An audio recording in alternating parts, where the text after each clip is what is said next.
Почитувани представници на медиумите, добар ден, добро дојде. Representative of the media, welcome to today's press conference following the finalization of the Regional Ministerial Meeting from the Western Balkan countries. So this press conference here with the government of the Republic of North Macedonia, we will hear the Vice Prime Minister, Mr. Bojan Maricic, Finance Minister Fatmir Besimi, and the General Director of the Directorate for the Negotiation for Enlargement, Gert-Jan Kopman. At the beginning, Mr. Maricic, you may have the floor.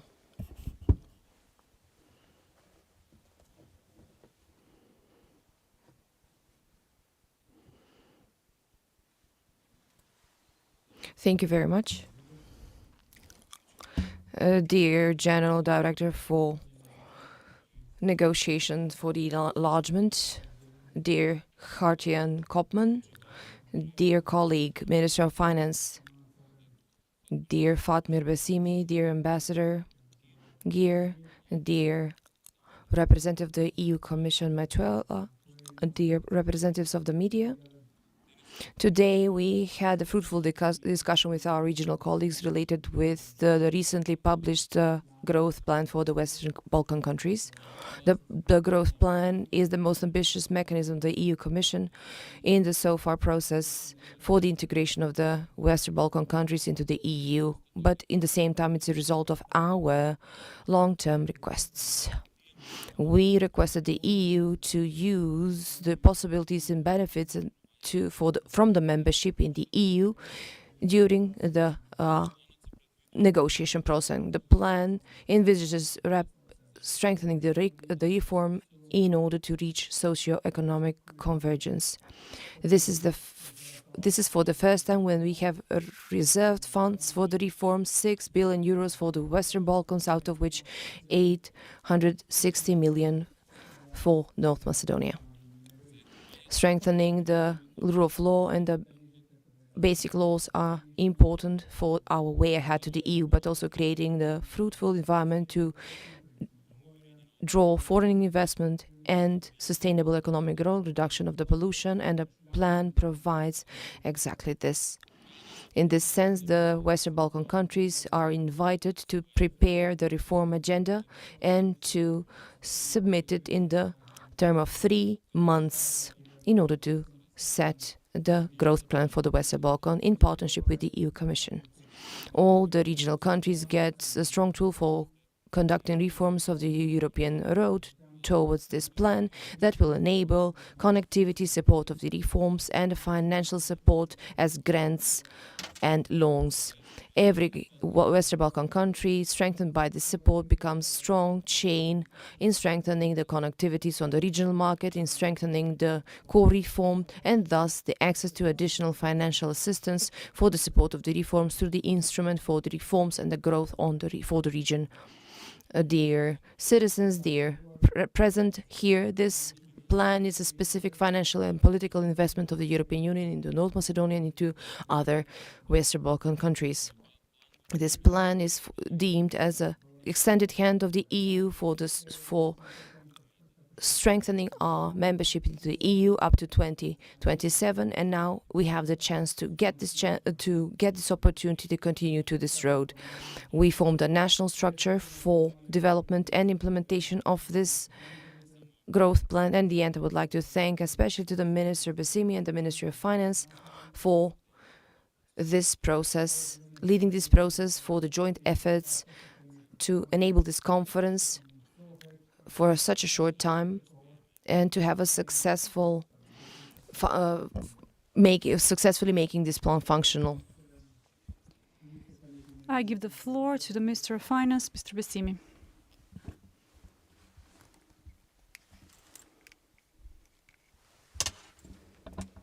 Thank you. Dear Deputy Minister for EU Affairs, Bojan Maricic,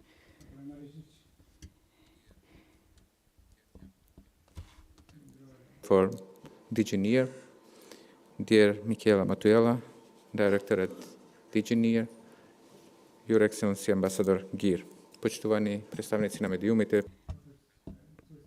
Dear citizens, today We had the honor as a ministry, as a government, along with the Deputy Prime Minister, Bojan Maricic, to host this initial ministerial meeting after the publication of the Growth Plus plan by the European Union, and to host our colleagues from the region, ministers and chief negotiators with regard to the perspectives for growth and acceleration of the EU integration process.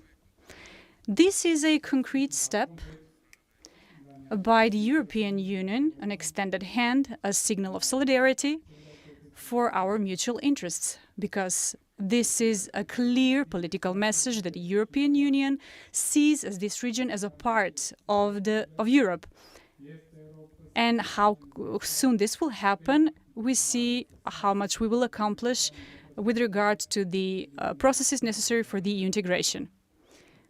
When it comes to me as a minister, as a Minister of Finance, we saw a presentation of the growth plan, and this plan has a clearly defined goal and a clearly defined agenda, as well as a solid financing plan. I will define it as a plan for financing the growth reforms, based on reforms that every country should create a plan for reforms. What is really encouraging for me is the discussion we had together with the ministers and the colleagues from the region, as well as with the Director General. And we came to the conclusion that this will be a part of what we already have as various processes, reform agendas, as well as national development agendas. This will complement everything that we are doing currently to accelerate this process, to optimize the capacities, and to use the opportunity for synergy to accelerate this process of improvement of economy, and the membership in the European Union. What I would also like to stress in the context of development and the acceleration of our integration into the EU, what this concrete plan means for us is an opportunity to accelerate the growth, the convergence with the European Union. According to the analysis, 30 to 50% of the GDP compared to the GDP and the average of the European Union. So the growth of the economy of our region should duplicate. Duplicate in terms of what we are currently experiencing now. To give you a short comparison, a comparative analysis of numbers, so that you can understand the importance of these documents and this document and this plan, is that we're talking about an economy of a region of above 100 billion of GDP, and we are pretending to become a member of a larger family, of a larger market of 450 million people, and to compete with an economy of more than 15 billion euros. What does this mean? A population of 4% wants to be included into a larger market, but our economy comprises less than 1% of this market. We want to achieve a certain level, and we have an extended hand from the European Union. But there are clearly defined goals that we need to accomplish through the reform agenda, and this is what we have discussed today. And I believe that in this process, we have a great opportunity as this initial ministerial meeting to continue in the upcoming period to use and take advantage of these opportunities for our economy and to bring Europe home, and do this as quickly as possible. So we use this phrase, what this means for us is to bring Europe at our doorstep and to do this as soon as possible. So once more, I want to thank the Director General Koopman, the ambassadors here, and the representatives from the European Commission for giving us an opportunity for our region, and we will do what is necessary and requested from us.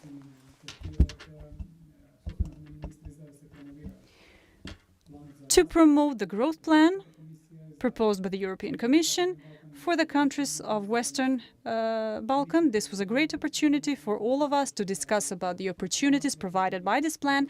The plan will enable a duplication of the growth for the entire region, and it will also accelerate the EU integration process, and it will bring the European values at our doorstep. We will increase collaboration within the region and the market, and we will implement fundamental reforms so that we can achieve a substantial growth within the next 4 years. This is a great opportunity for us. Again, let me thank our guests, the Director General Koopman, the Ambassador Matuela, everyone here present. Thank you for this opportunity. The General Director for the negotiation of enlargement, Mr. Koopman, you may have the floor.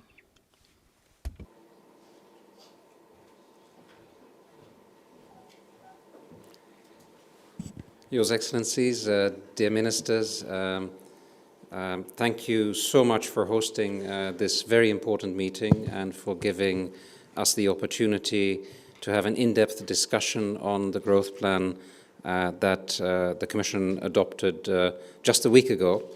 You have made a flying start, and I can only congratulate you on the energy, the commitment, and the far-sightedness that you have demonstrated today.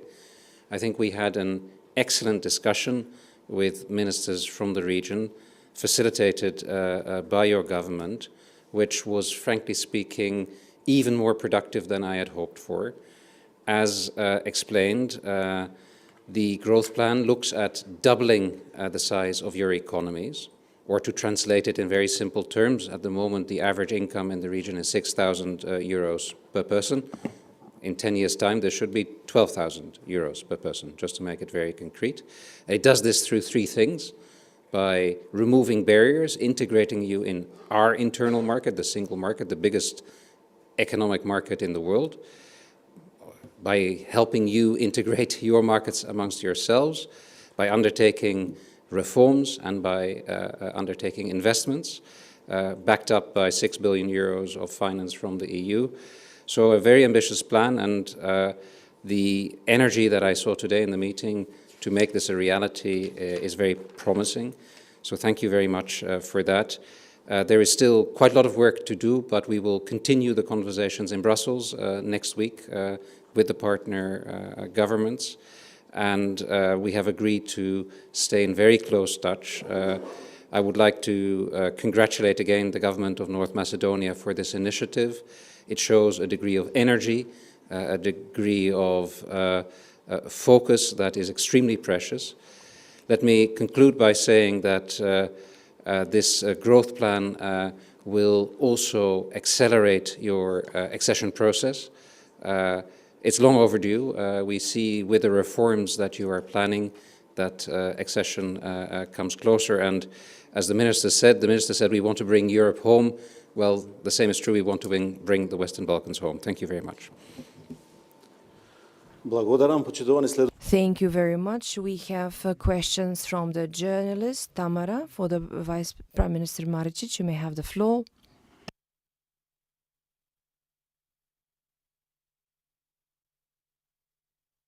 Vice Prime Minister, in about 3 months, Macedonia should submit the reform plan for the use of the growth plan for the EU. I would like to know if this plan will be realistic or it will be only a wish list, because regarding reforms, we have so many remarks by the European Commission. We don't face progress in some areas. Regarding the use of the project in the Berlin project, we are very low on the list in comparison with other countries. How shall we achieve this? How shall we change the pace in the next 6 months if we haven't done it before, if we haven't done the reforms of the administration? Is this plan going to be a development plan, or is this going to be only a wish list? We will insist, and I believe the European Commission, that the plan is feasible, realistic. We cannot, of course, achieve all what we were lagging behind in, but we can agree to do some things. The reform plans means many things. I'm talking about topics. We haven't defined the measures yet. This is what we planned in the next following weeks in Brussels as well as here.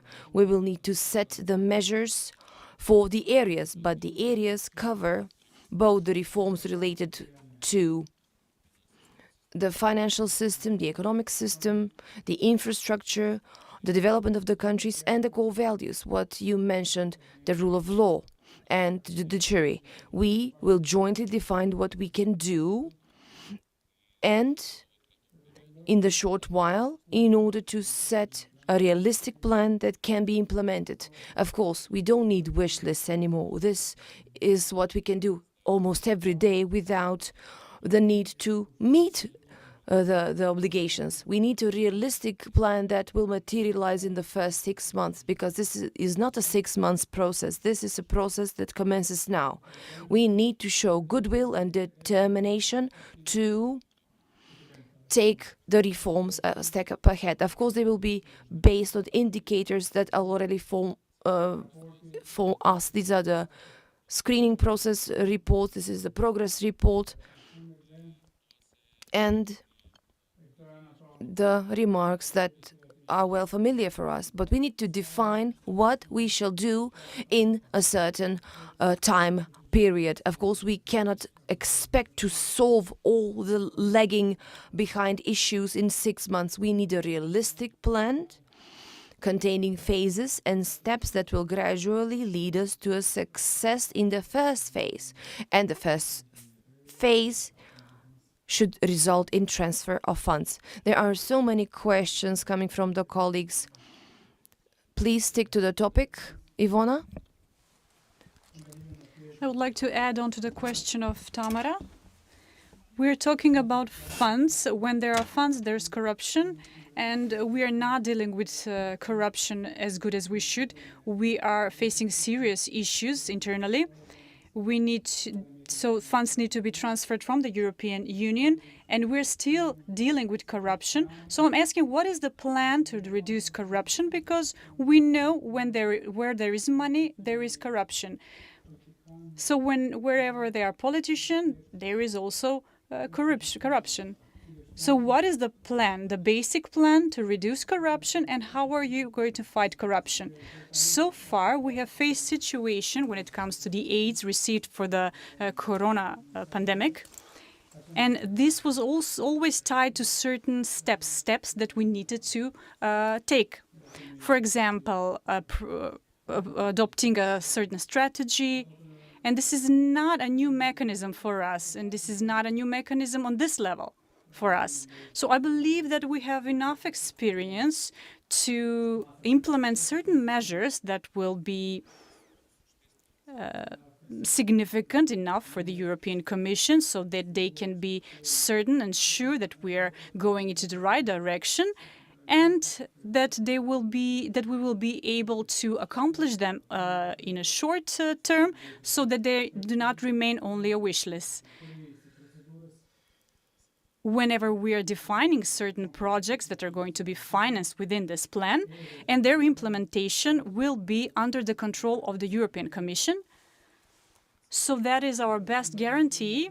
We have already established strong mechanisms that will prevent or control corruption when it comes to the projects financed by the European Union.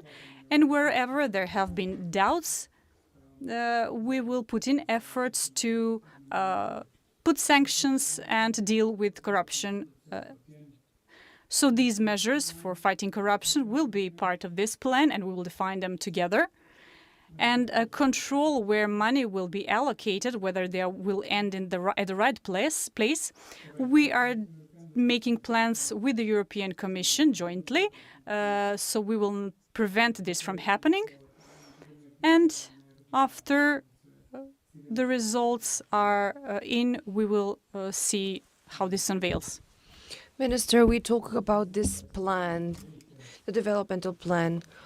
You have large amounts of money ahead, but we need to see the deadline for constitutional reforms. Have we missed the chance to amend the constitution and continue the integrational road of this country towards the EU? Can you say, are we closer to the constitutional reforms if you believe we haven't missed the chance? The elections are scheduled mid-next year. The terms shall be determined in the next period, of course, in accordance to the terms defined in the law. I don't want to comment the elections now. We will never quit. We will continue working on constitutional changes within this mandate of the Parliament. We're not quitting our intent and commitment up to the last date of this mandate. It won't be a wise decision if this transferred to the next mandate, but it is a standing commitment that won't disappear if we ignore it.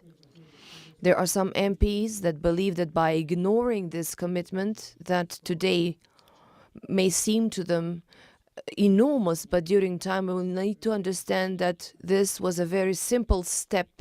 This was something that has been done earlier for many ethnic communities, and the price for blocking ourselves shall be paid dearly in the future. And I'm sure that sooner or later the Vămăron PMs will understand that this is a burden that we need to solve, relieve ourselves. We have done it earlier, we have solved the problem with Greece, but waiting for decades put us in a worse situation. Nothing more, nothing less. We haven't seen any additional interest from waiting, and I hope that this time we will not allow ourselves to wait another 10 years in order to be in worse condition than today, to do something that should have been done today and commence with the negotiations. It all depends on us whether we're going to go forward or not. This plan is just an impetus for us to focus on these issues. We need to remove this constitutional amendments issue from the table by doing them and devote our energy to other important questions. These impede every mandate, strengthening institutions, solving public administration issues, strengthening the economic growth and possibility for economic growth. All of this needs to be seen as more important for the EU membership instead of this commitment set in the negotiation framework, and unfortunately without which we cannot move forward. And this Parliament needs to get courage and to finalize this in order to relieve the other Parliament to be more focused on reforms. Thank you, Vice Prime Minister. Now we have the question for the Minister Bissimi.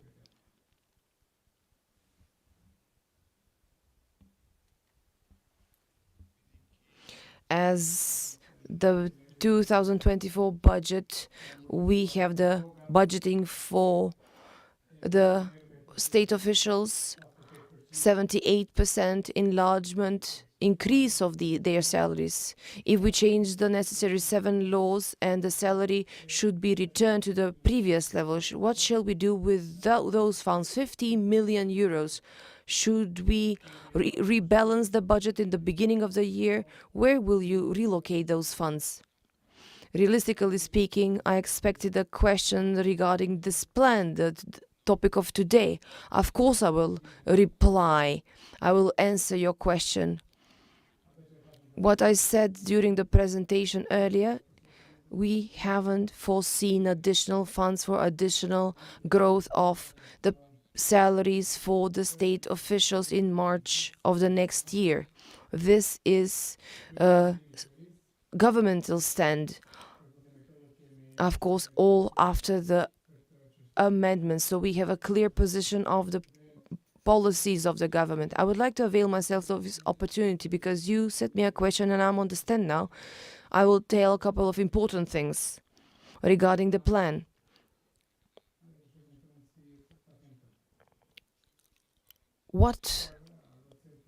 How will we benefit from this plan? How will the economy and the citizens benefit? These funds are important for us and for the region. 2 billion grant from the citizens of the EU in our budget. 4 billion additional funds, loans,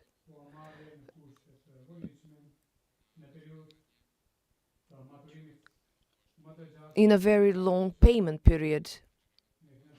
Much better conditions than other financing instruments. 30 years.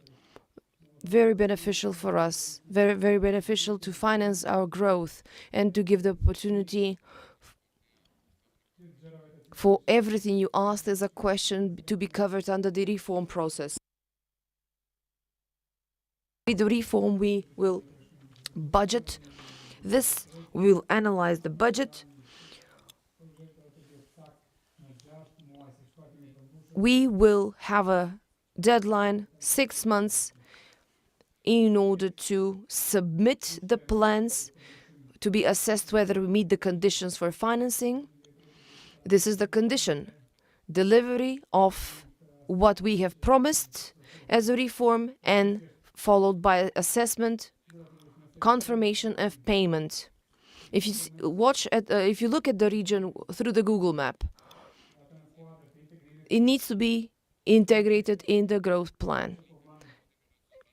We need to zoom in through the zoom, go through the parity, we go much closer, and their priorities in the reform agenda. This is nothing outside the process. We are focusing on the priorities of the reform agenda, and the EU gives us financial support to accelerate the implementation of this plan. I don't think you understood my question. I did not ask you if next year there will be a raise in salaries. But 5 months ago, you told us that the salaries for the officials that you increased will be decreased. So why in the 2024 the salaries of the officials are budgeted with 78% decrease? What will happen when we change the law? What will happen with that money allocated for the salaries of the public officials? We all know why we are here, and so please, this is something very important for the region, and today's meeting needs to be reported appropriately. Even the Prime Minister said this. There's a working group that will deliver a decision, and their attitude and their decision with regard to this question. In accordance with the laws, at the current moment, the government is working on this, and additional funds for these salaries are not earmarked. And this working group, after they submit their proposal, you will receive an appropriate answer to your question. Today, I cannot give you a specific answer because we are currently working on this. I hope I have your understanding, because this is a process that needs to be carried out. Please, I apologize. Some of the ministers are already at a different place, and because we need to continue with the informal part of the meeting. We are always open to answer your questions, so if you have something to add to this topic, please do so. Is this about the topic? Irena? or Goran. You can have the mic. This is a question for Mr. Kopman.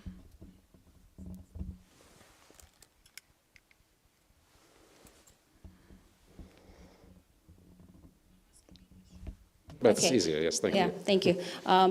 Sir, how much of this growth plan will be available for North Macedonia if the country don't meet the constitutional change to continue the negotiations?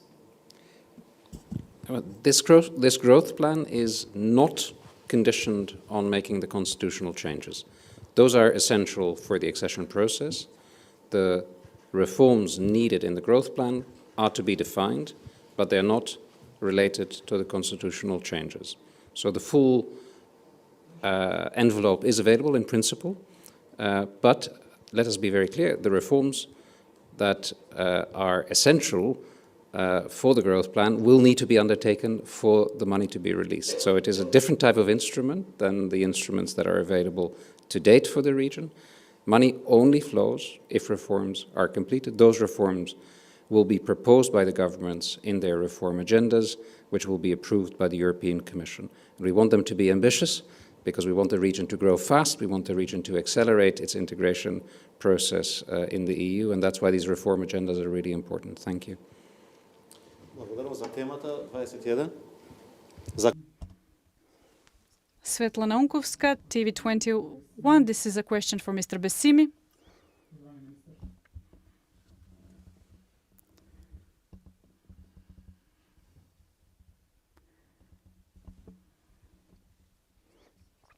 Mr. Besimi, you talked about Macedonia and what portion is earmarked for the development plan. How will these funds be allocated? Are these going to be funds connected to the projects, or certain amounts of money are allocated for development, economical development, administration? How will you allocate these funds? Thank you.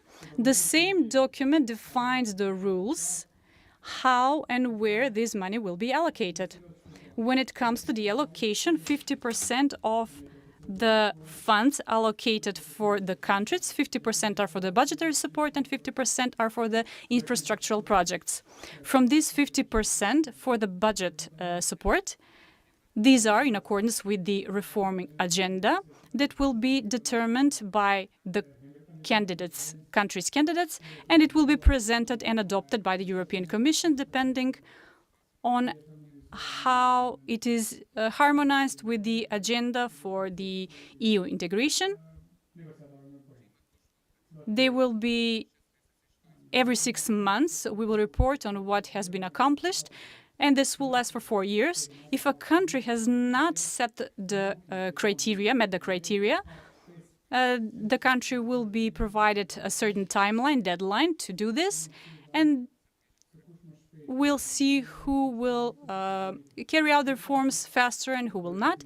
The second portion, or the other half of the funds allocated for the country, 2/3 will be a grant through the West Balkan Investment Framework, and the other part will be a loan, and this will be used for infrastructural projects. However, when it comes to these funds, even the loan is under very beneficial circumstances. We will have great benefits at lower interest rates, and we will have to sign an agreement with the European Commission when it comes to this long-term loan for the support of the reforms and the investments in the countries. Thank you. Do we have another question with regard to the topic?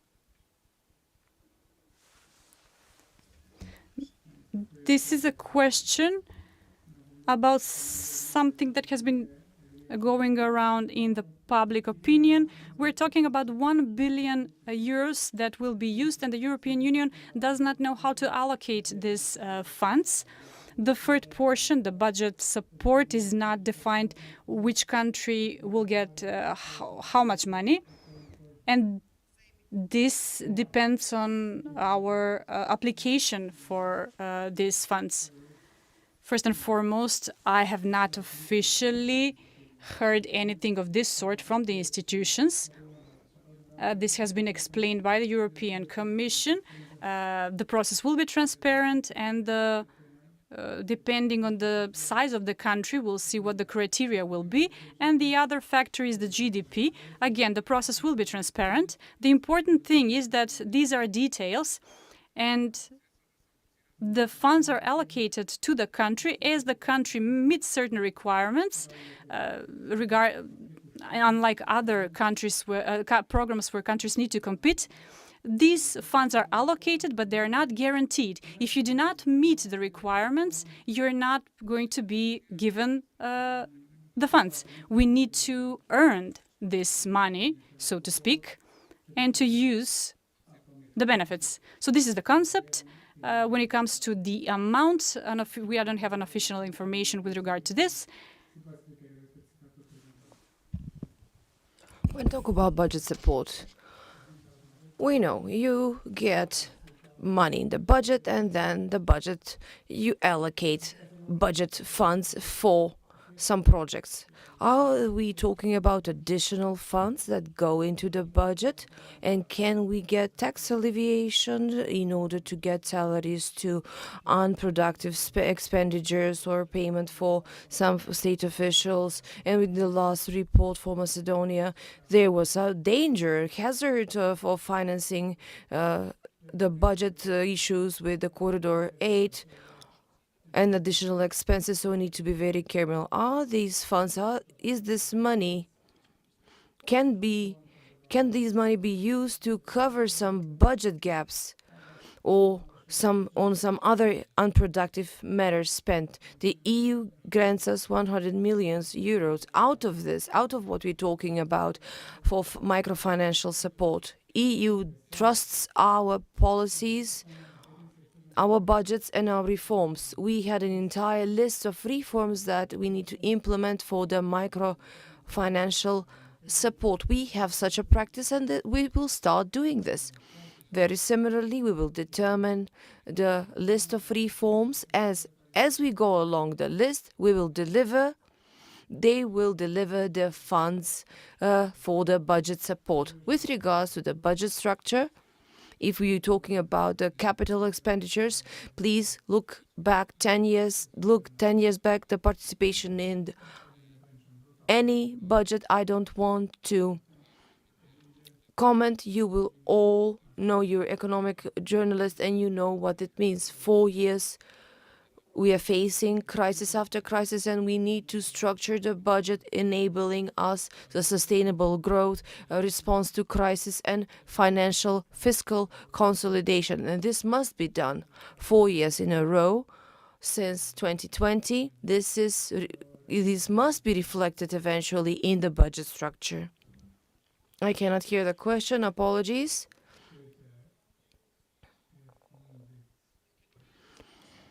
I want to hear the government opinion. I won't comment the court decision because you don't comment court decision, but I need an explanation of this. The court decides who is a journalist and who isn't. We protest against this. The court cannot define who a journalist is and who isn't. The government didn't have any say about this. Now the position, no the opposition parties. No one commented. This is anti-European and it violates the free speech guaranteed with the Constitution and the Article 16. So I would like to hear the government stand on this judicial explanation. I don't want to comment the court decision. You all know what the court decision was. I just want to hear the government stand. Shall you regulate the journalist profession? Because every interference from the government or the political parties into this sphere can lead to censorship. Thank you very much for your question. I will give you my personal opinion because we never had a session on to discuss this topic. I'm sure my view is a reflection of something that we have practiced for years now as a government. The freedom of the media is absolute and cannot be violated, can be limited only under the circumstances set forth by the law, international convention, let's say if we're talking about hate speech, etc. And I believe that it's the strike right from the journalist is very legitimate, especially when you feel violated. We read the report from the EU. We have active efforts to improve the journalist position in this country, to improve the freedom of the media and strengthening the journalist profession. Let's not forget, very recently, this year, we have adopted the amendments of the Criminal Code, strengthening the protection of the journalist against attacks, against hate speech or threats or other violations. We also made an amendment of the law on civil responsibilities of libel, and we have reduced the penalties for insult and label. I have worked personally in the drafting of these laws. Please make no mistake, the government is all for the protection of the media freedom. The specific court ruling is something that you assess as scandalous, but you can appeal it as at a higher appellate court.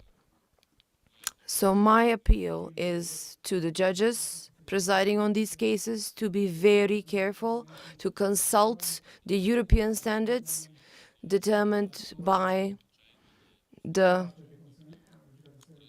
case law of Strasbourg and other media standards which are found in the Chapter 23 Media Freedoms. So the government has no intent to regulate who represents a real journalist or not. This is solely left out to the journalist profession, and I believe that this profession should avail itself of this opportunity and to self-regulate its profession.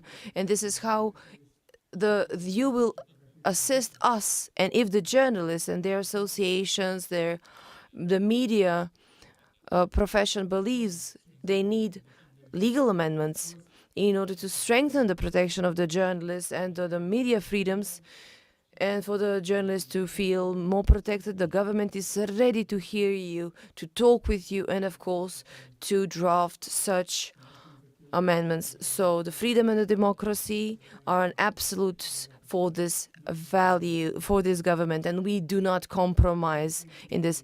Here we end the press conference. Thank you very much for your attention.